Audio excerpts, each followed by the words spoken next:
Hello everybody, welcome back. I did in fact record live commentary on this video, but for whatever reason it did not work, so this is post commentary and I'm not happy about that, but it's alright. Last time we were on our way to the Chariot in order to get his soul for the Chariot lands. But it ends up not turning out so well. But anyways, we'll get to that when we get to that. For now, we need to try and make our way to the Chariot in the first place, and that's the hard part. I ended up having a lot of trouble getting to the Chariot in the first place because, well, we're only level 19, and you know, that's relatively low level for Huntsman's Copes, especially for the optional Chariot fight. Maybe for the Skeleton Lords, but you can see our stats there. Not very good. So we don't even have any soul items, so it's not like we can, you know, boost our level at all. We don't have a ton of souls on us, maybe enough for a few levels, but nothing amazing. So we have to figure out how to get past all of these really tough enemies. And even sometimes on higher level characters I will get carried away, and this guy right here will, you know, tear me up pretty well. I wish he would drop his sickle though, just because I never had it and I kind of want it. But, and these guys are called enhanced undead, which is really strange to me. I mean, are all of the special creatures you fight enhanced undead? Does that mean they were experimented on by Aldia? I don't remember. Or not even that I don't remember, but I never knew in the first place. But it's interesting to speculate that that's why, is that they all came from Aldia's experimentations on the undead.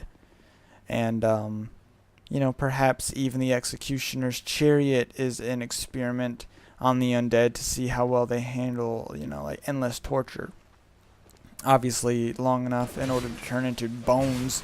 So now that's actually something I'm not certain about. Are the skeletons, that's a big hit, are the skeletons undead, or are they just, you know, like reanimated creatures?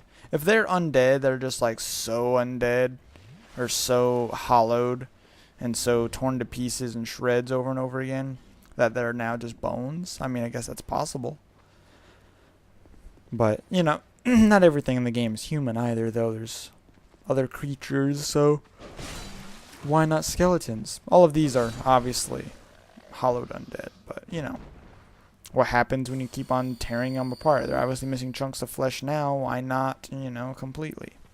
But I guess skeletons are also, they can also kind of reanimate, and they can also,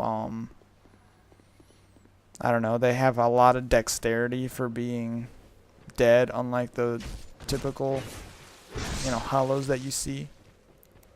But anyway, so these guys right here, that was a fun conversation, but these guys right here are somewhat difficult because their attacks don't have large breaks in between, and they dodge very well, and their attacks hit for a lot. This is a cool hit. I swung but then fell and got a falling attack on him, so I got a big old 500 damage hit on him. I thought that was neat. So there's really not that many enemies between the bridge, approach, bonfire, and the Chariot. They're all just rather difficult. That's the notched whip. So whip for bleeding. I'm not really sure how viable it is, but, you know, you could try it. I mean, I've actually kind of started feeling that I need to try more weapons, maybe even eventually every weapon in the game that I find. So we'll see. Maybe one day I'll do a playthrough. Maybe not recorded per se, but maybe I'll do a playthrough and we will see some more of those weapons. Now, I'm not sure if you can see it since I'm watching this on the tiny little narration screen from my software right now. But there might be screen tearing in this video. I don't know how bad it's actually going to be. When I was playing, it looked pretty obvious, but I'm really not sure how obvious it'll be in this video. Even though I am watching as I commentate, it's a small screen, like I said, so it's really hard to see. Right now I'm just walking back and forth to test it on as I was playing, but I don't really see it. I don't really see it at all, so maybe it's not actually going to show up in the recording, and that's nice. And I was alt-tabbed right there to see if it was anything with my window, or with my windows overlapping, since it was right at the bottom of another window I had open on the side. But oh well. So yeah, there's 4 of these guys up here, and you really got to be careful when you're getting them to come towards you, because otherwise you'll aggro way more than one at a time. You're going to aggro up to like all 4 of them, and then you're rather screwed unless maybe you have a great sword and can tear stuff up with that. But the 2 whip guys and the 2 dark axe guys, so it can really be rough. And I always get caught by that whip on that 3rd hit. I don't know why that is, if I'm rolling right through it, so I get hit anyways because the iframes don't last, or if I'm just not like able to roll past it like that. But either way, he's dead. So moving right along, we'll try to heal ourselves up with a heal so we don't use the last of our Estus, because we're going to need that for the boss fight if we ever make it there.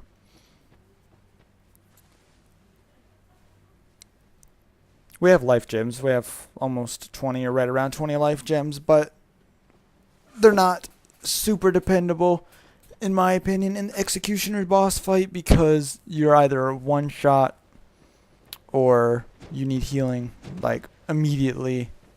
You can't really wait for the life gems to work.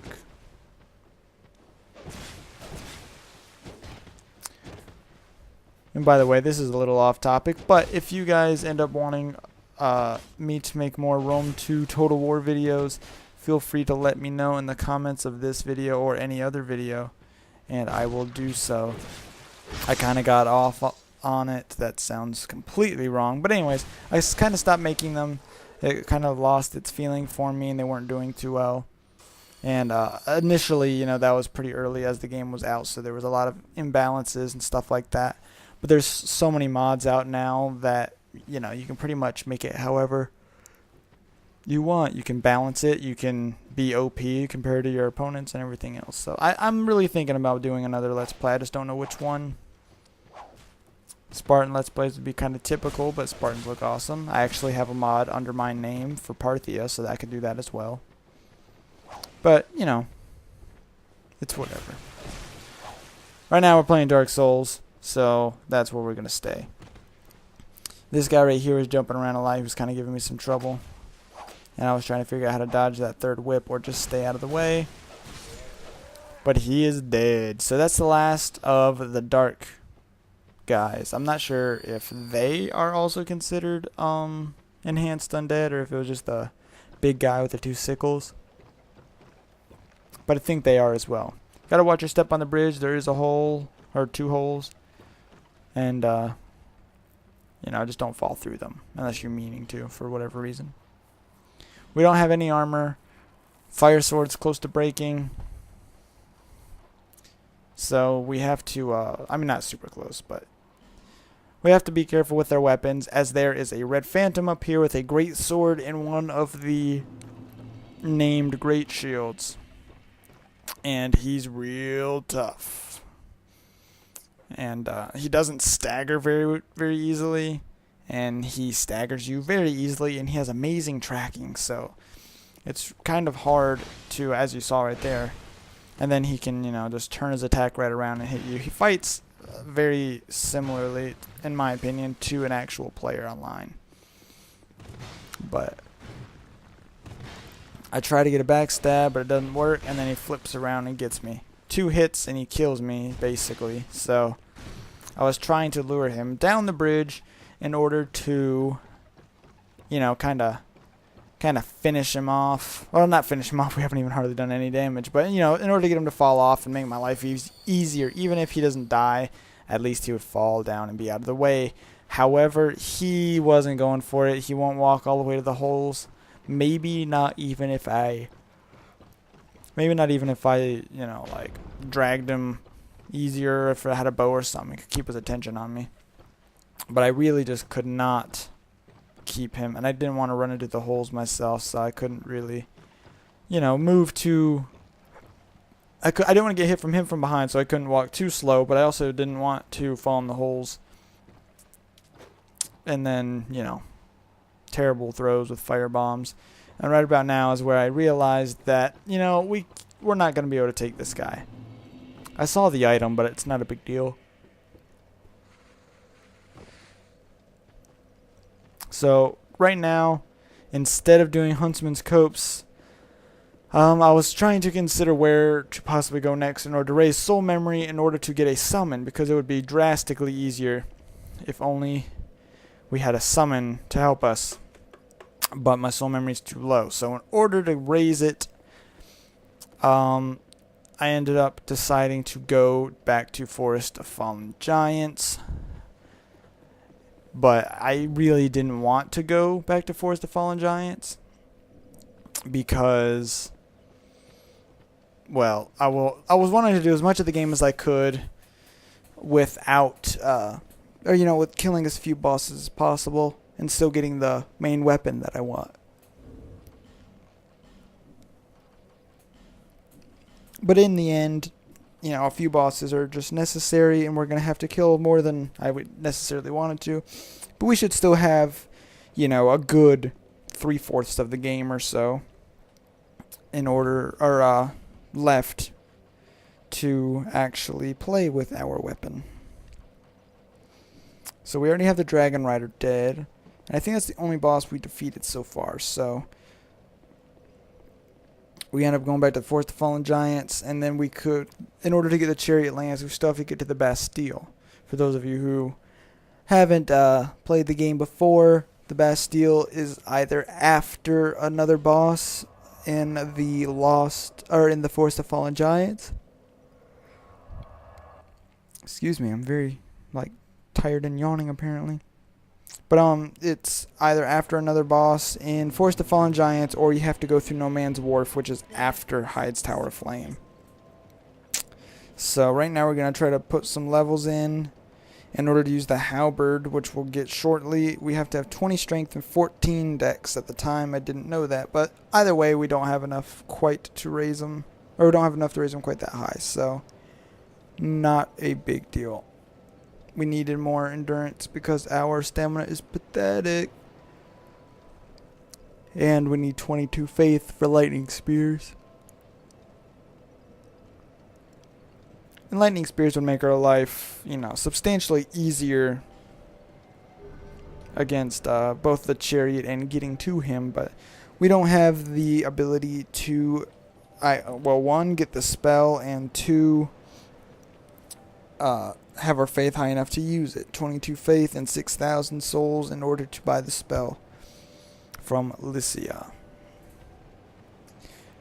So, on that note, we go to the Forest of Fallen Giants, where I end up having a teeny little bit of trouble because I over-exaggerate my own abilities, and I don't know, it can be tricky.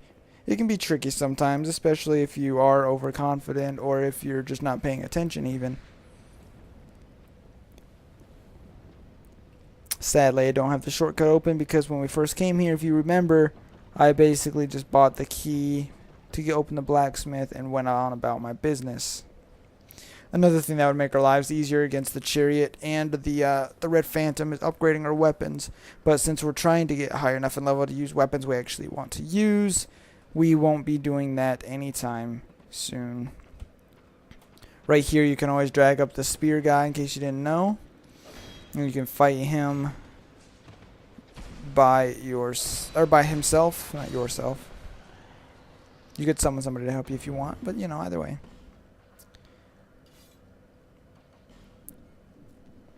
And hopefully, you know, in the process of doing all this, you can gain a ring or two that can help you. And I actually forgot to get one now that I think about it. But that's alright. It's not a major thing. I never do this right here. So this right here is like the first time I ever had all of them come out. And on top of that, none of them even got killed by the ballista, which is depressing. Because that means it's still like 3-on-1. And that's just not very good. But there's ways to cheese just about anything. Not necessarily cheese it, but I mean, just look at your surroundings. Try to use your surroundings to your advantage. I climbed the ladder knowing that even if they did follow me, it would be slow, so I had time to heal. Use some fire bombs. Take one of them out. Now there's 2 left. So why not eliminate another one by using the terrain? Get a drop attack on him. Now it's just 1-on-1. Making it fairly easy. I end up taking a lot of damage in this area thanks to trying for jump attacks, which I'm normally okay at using, but it's just not the most dependable way for me to actually, you know, do damage and stuff. Now, okay, watch this. I've never seen red smoke. I've never ever seen that before. I got out of it before it could do anything to me, so I don't know what it was. It would be really weird if it was bleed. That wouldn't really make any sense. How smoke would make bleed happen. It's obviously not poison because it's like pink, and I don't think it's petrified because that's typically like a white smoke, or like a brownish white smoke from like basilisks and stuff. So if anybody knows what that smoke was, please tell me in the comments, as I would love to know. I've never seen that before. Hopefully it was, you know, not a glitch, and hopefully it was like something necessary. Or not necessary, that's the wrong word. Something that isn't as rare as I think it is, and that it's just, you know, luck. I mean, because I've opened, you know, I played through the game a couple times now, and I've never, ever seen pink smoke like that, so I don't know.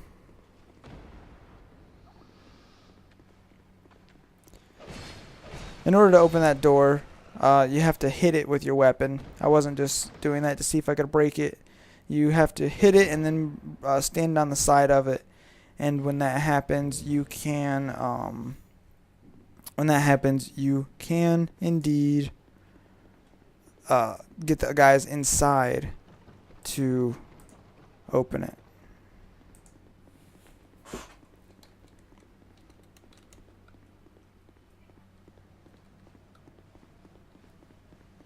Hello? Well, I hope. Oh, my name. Talking to this scumbag. Not a fan of Pate. If you are, that's cool. I'm not. That's also cool. I actually like his character, but, you know, never trust him. So he was just basically telling us that, you know, he was traveling with the guy before, and the guy went in for the treasure first, saying that he, you know, wanted to go first, and then he ended up getting locked, and he hasn't heard from him, but he sure hopes he's all right, as he said. But he said he still has the man's ring, and that he was gonna hold it for him and hopefully see him again. But come to find out, Pate is not what he seems to be, even though he helps you a few times.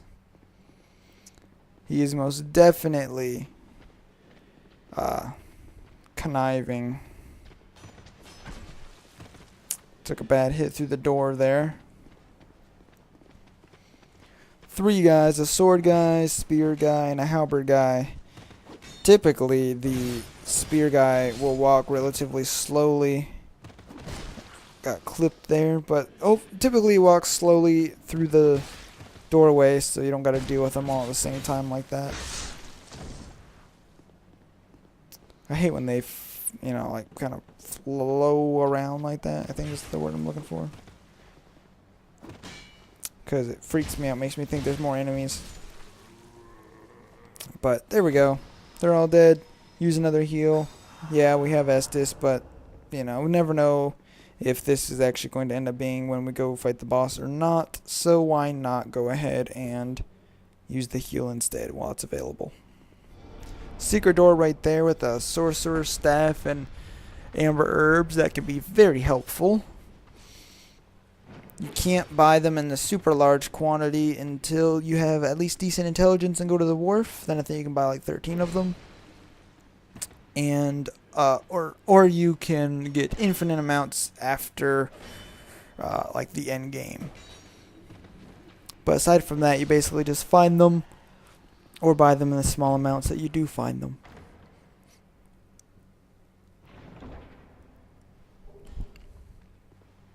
Not going to be super useful for us, as we are going to be using faith more than anything.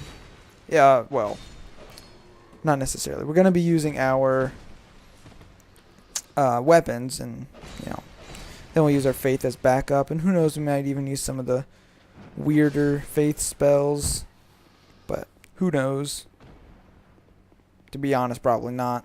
We'll probably just go something safe, and so we can keep the Let's Play going.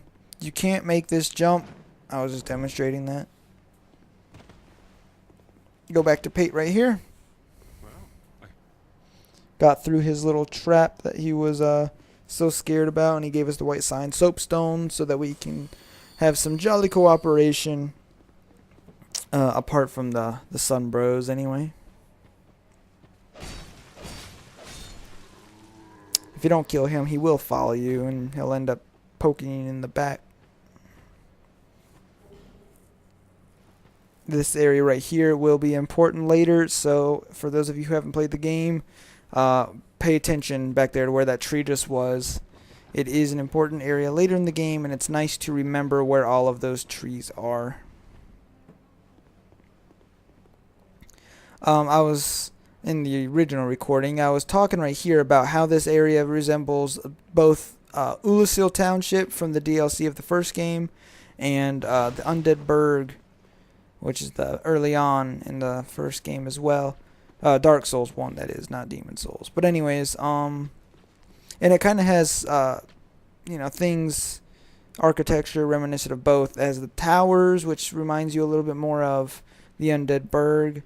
And then it has the houses, which is also Undead Burg. But some of them also remind you of Ulasil Township. And the greenery reminds me a lot of Ulasil Township. But I kind of determined that it's more of an Undead Burg reference because of just because it has the greenery. That's probably just because it's a very old place, and you know the vegetation is kind of taken over like it did in Ulasil. But granted, Ulasil was probably a very green place in the beginning based off the culture, but yeah, so I rather liked the I absolutely failed at getting that item. And this time anyway. I typically can get it relatively easily, but not today.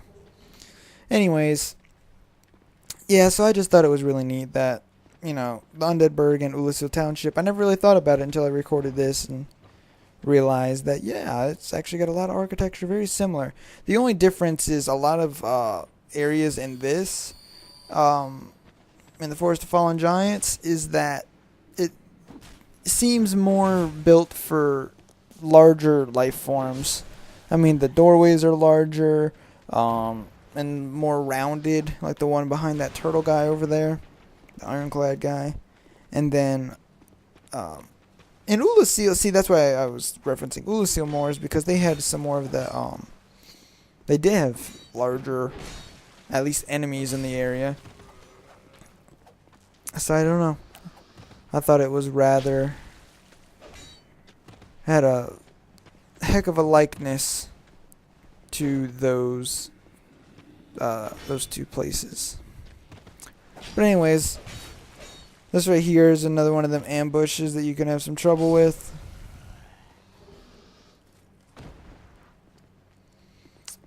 Well, typically they don't jump down, but since I kept on falling and missing, they followed me. And this guy right here, it depends on the weapon you're using, how difficult he is, or you can just spam him with spells to beat him pretty easily.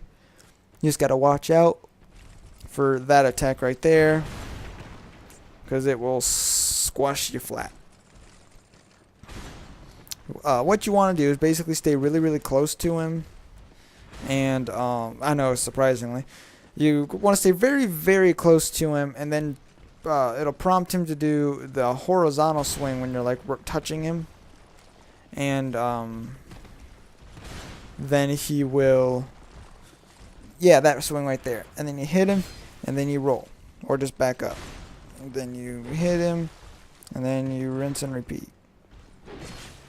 See, really easy to get him stuck right there. Just make sure you don't run out of stamina, like I did right there. Couldn't get out of the way. Overall, they're not too difficult as long as you're careful. Finally got a jumping attack to work.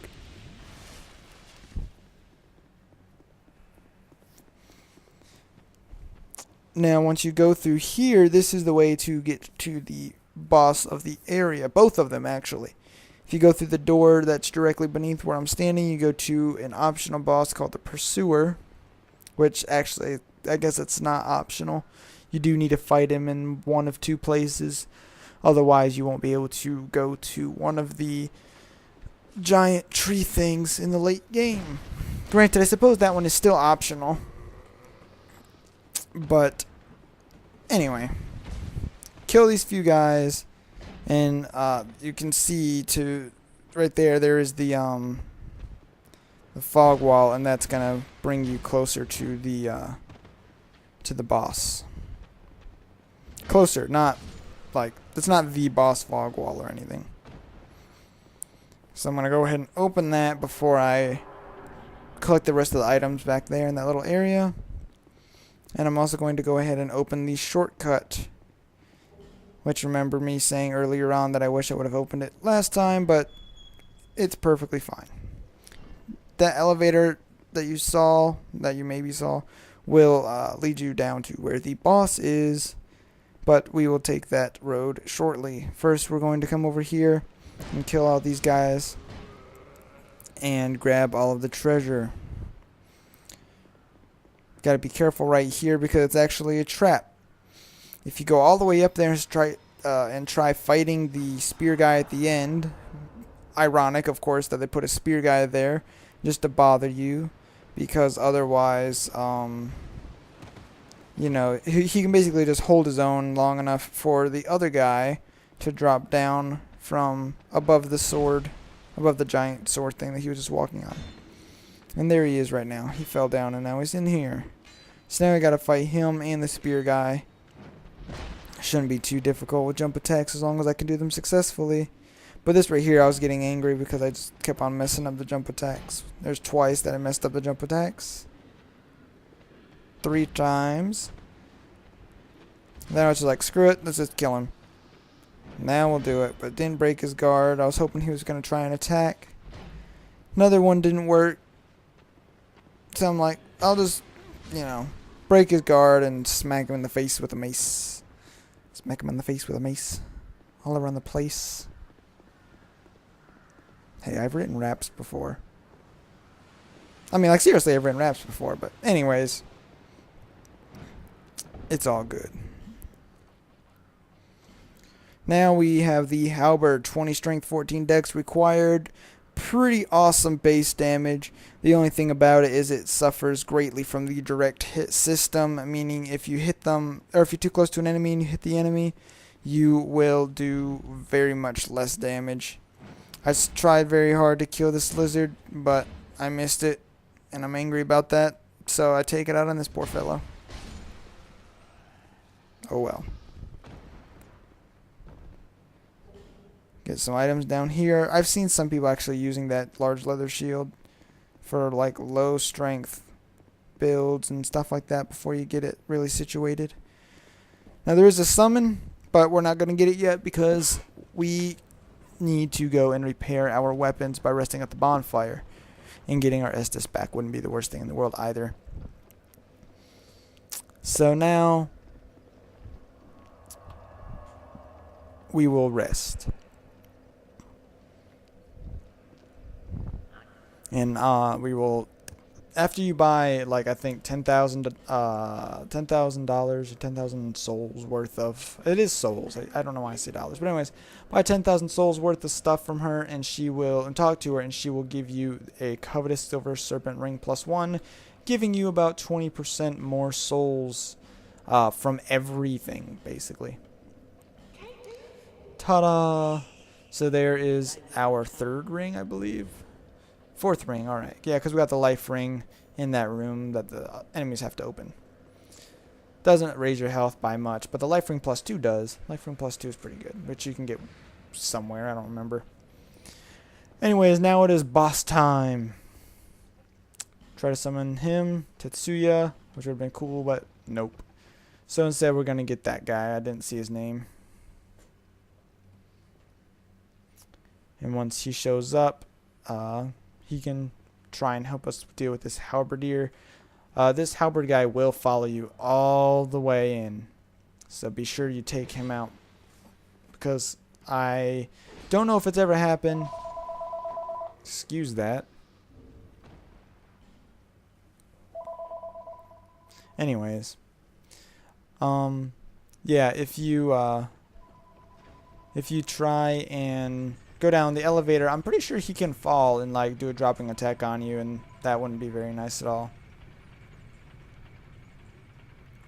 So, come down this elevator here, and then you can kill the one guy on the way. A lot of people leave their summon signs down here, so that's fine. But you can also get mild-mannered Pate. So he will help us with the boss fight, and he's a relatively awesome tank in this fight as well, so shouldn't be any troubles, you know, including him in it. And it also, I'm not actually sure if it's necessary that you summon him for this fight and he live, but I used to think it was, but I'm kind of not sure about that. I don't think so. You just have to find him in his locations and run through his dialogue as far as I know. Anyway, here is the boss scene, the last giant.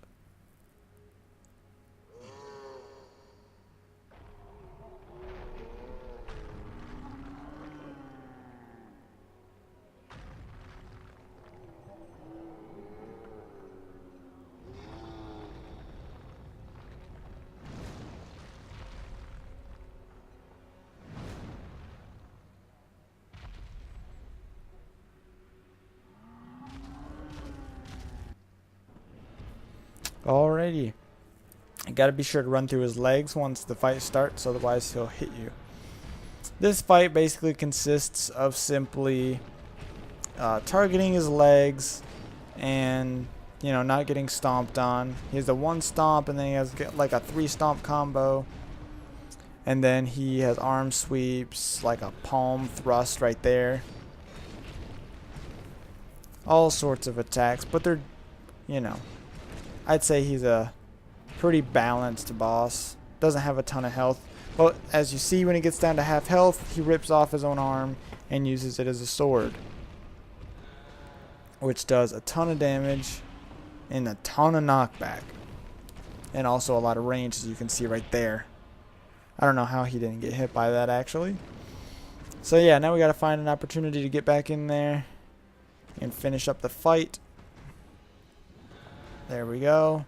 Get some hits in. Always want to keep some stamina. And yeah, he's got hops.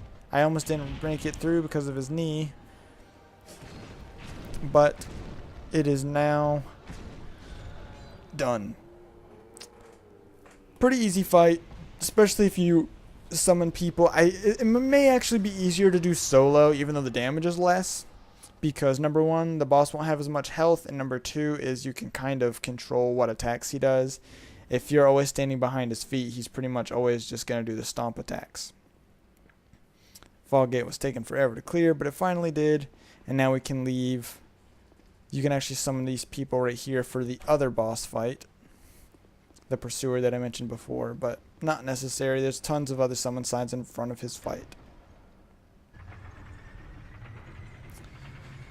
Character creation messed up the nose just a little bit, but it, you know, it's whatever. Actually, if you go in the sex change coffin, then you can It kind of messes up your nose a little bit. You can't actually redo the face, but it does mess up your nose a little bit from what I've seen. Anyway, so you come back up here. Right back to the bonfire if you wish. It's always, smart to do before you head off to fight the pursuer if you so desire. But we're going to go back to Majula after this, and then we'll call it good. But next time we will pick up and go to No Man's Wharf through the second bonfire, which was after the Dragon Rider and Hyde's Tower Flame, right there. So you can expect some pirate action, more or less. Some buccaneer action. And that'll be fun. Hopefully we don't get screen tearing, and hopefully the voice recording works on it, because post commentary takes, another 30 some minutes, just as long as the video is, which is a little bit of a time waster, but it's okay. Hopefully it works in the future. On that note, we leveled up, almost there, 4 more levels and we can use the halberd. Thank you guys so much for watching. If you liked the video, feel free to like the video, and if you want to see more, subscribe, and you'll see plenty updated right on your channel page and whatnot. Gonna get a couple more levels here. Now we only need 4. I spoke too soon. 4 more in dexterity, then we can use the halberd. Anyways, again, thank you guys for watching, and I'll see you next time.